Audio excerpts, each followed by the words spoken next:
Hello everyone, I am Dr. Ekta Bajaj, consultant obstetrician and gynecologist. आज हम बात करेंगे thyroid hormone and its effect on pregnancy. Thyroid hormone के level कम हो या ज़्यादा हो तो प्रेगनेंसी में बेबी के लिए और मदर के लिए दोनों के लिए हानिकारक होते हैं और इसकी वजह से मिसकैरेजेस हो सकते हैं, प्री टर्म लेबर हो सकता है, हाइपरटेंसिव डिसऑर्डर्स यानी कि प्रेगनेंसी के दौरान बीपी का बढ़ना या फिर ब्लीडिंग प्रॉब्लम्स जैसे कि प्लेसेंटल एब्रप्शन ये हो सकता है।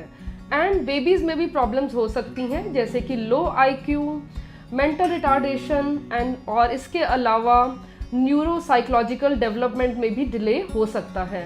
लेकिन ये सब सुनने के बाद आप प्लीज़ घबराइए मत। अगर आप अपना थायराइड टेस्ट करवाते हैं और उसमें देखा जाता है कि लेवल नॉर्मल नहीं है और उसका प्रॉपरली ट्रीटमेंट करते हैं तो प्रेगनेंसी में बेबी और मदर पे कोई भी बुरा असर नहीं होगा। और इस वीडियो में हम आपको बताएंगे थायराइड डिसऑर्डर्स में क्या सिम्टम्स होते हैं, पेशेंट्स को क्या प्रॉब्लम होती हैं और उसको कैसे ट्रीट करना है और किस तरह की डाइट को लेना चाहिए। आप लोगों को मैं ये मैसेज देना चाहूँगी, जब भी प्रेगनेंसी टेस्ट पॉजिटिव आए तो एज अर्ली एज पॉसिबल आप अपने डॉक्टर से ज़रूर कंसल्ट करिए, क्योंकि फर्स्ट विजिट में ही कुछ टेस्ट करवाए जाते हैं जैसे कि कंप्लीट ब्लड काउंट जिससे अनीमिया का पता चलता है। इसके अलावा ब्लड शुगर टेस्ट करवाया जाता है, साथ ही साथ thyroid function test, blood group, इस तरह के टेस्ट करवाए जाते हैं एंड ब्लड प्रेशर मेजर किया जा सकता है जिससे कि हमें पता चलता है कि सब कुछ नॉर्मल है या कहीं कुछ प्रॉब्लम है। और 22 साल के एक्सपीरियंस में मैंने देखा है कि लोगों का माइंडसेट चेंज हो रहा है, लेकिन every patient has different attitude. कई लोगों में अभी भी ये वहम रहता है कि हम तो घर से बाहर तभी जाएंगे, डॉक्टर से तभी मिलेंगे जब पूरे 3 मंथ्स कंप्लीट हो जाएंगे बिकॉज ऑफ सुपरस्टिशियंस या फिर आप कह सकते हैं फैमिली प्रेशर की वजह से। तो आप प्लीज़ अपनी फर्स्ट विजिट डिले मत करिए। प्रेगनेंसी टेस्ट पॉजिटिव आते ही अपने डॉक्टर से ज़रूर मिलिए। अगर सब सारे टेस्ट नॉर्मल आते हैं तो बहुत ही अच्छा है, अगर कुछ प्रॉब्लम आती है तो उसको जल्दी से जल्दी पकड़ा जा सकता है और साथ ही साथ उसका अकॉर्डिंगली ट्रीटमेंट स्टार्ट किया जा सकता है। इस वीडियो में मेनली हम थायराइड हार्मोन के बारे में ही डिस्कस करेंगे। थायराइड हार्मोन प्रेगनेंसी में इतना इम्पॉर्टेंट क्यों है? प्रेगनेंसी के फर्स्ट ट्राइमेस्टर में यानी कि शुरू के 3 मंथ्स में बेबी थायराइड हार्मोन के सप्लाई के लिए मदर पर ही डिपेंड करता है और by the end of 3 months baby का थायराइड ग्लैंड डेवलप होना शुरू हो जाता है और थायराइड हार्मोन की प्रोडक्शन शुरू हो जाती है। लेकिन फुली फंक्शन होने में 18 to 20 वीक्स तक लगते हैं, यानी कि जब प्रेगनेंसी 4.5-5 महीने की हो जाती है बेबी का थायराइड ग्लैंड फुली फंक्शनल हो जाता है। साथ ही साथ प्रेगनेंसी में बहुत से फिजियोलॉजिकल चेंजेस होते हैं, ब्लड वॉल्यूम बढ़ जाता है और इसके अलावा हार्मोनल चेंजेस भी होते हैं जैसे कि HCG level, human chorionic gonadotropin level बढ़ जाता है, ईस्ट्रोजन लेवल बढ़ जाता है और जिसकी वजह से थायराइड हार्मोन के लेवल्स में फ्लक्चुएशंस होती हैं। कुछ लोग जो प्रेगनेंसी से पहले यूथायराइड होते हैं जिनमें थायराइड हार्मोन्स के लेवल नॉर्मल होते हैं उनको भी थायरॉक्सिन की ज़रूरत पड़ सकती है।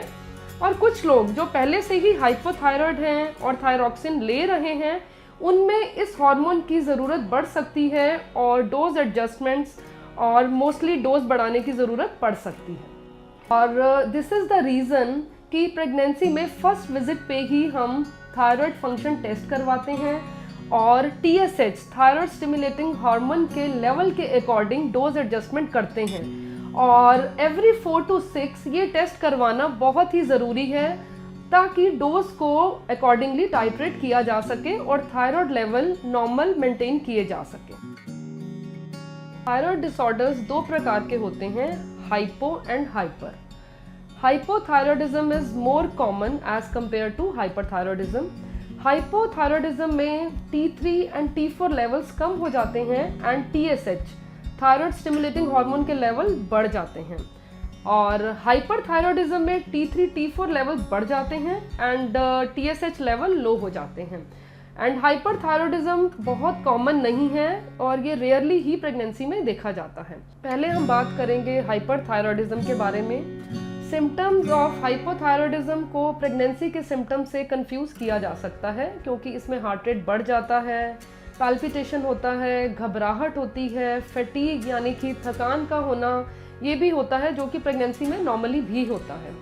साथ ही साथ इरेगुलर हार्ट बीट हो सकती है, नर्वसनेस हो सकती है, इरिटेबिलिटी हो सकती है, ट्रेमर्स होते हैं जिसमें कि हैंड्स शेक होना शुरू हो जाते हैं और ठीक से नींद नहीं आती है, वेट लॉस भी हो सकता है या फिर प्रेगनेंसी में जो एवरेज वेट गेन होता है उससे बहुत कम वेट गेन होता है प्रेगनेंसी में अगर थायराइड लेवल यानी कि T3 T4 लेवल्स बहुत ज़्यादा है, नॉर्मल से ज़्यादा है। अब हम बात करेंगे हाइपोथायराइडिज्म में पेशेंट्स को क्या प्रॉब्लम होती है।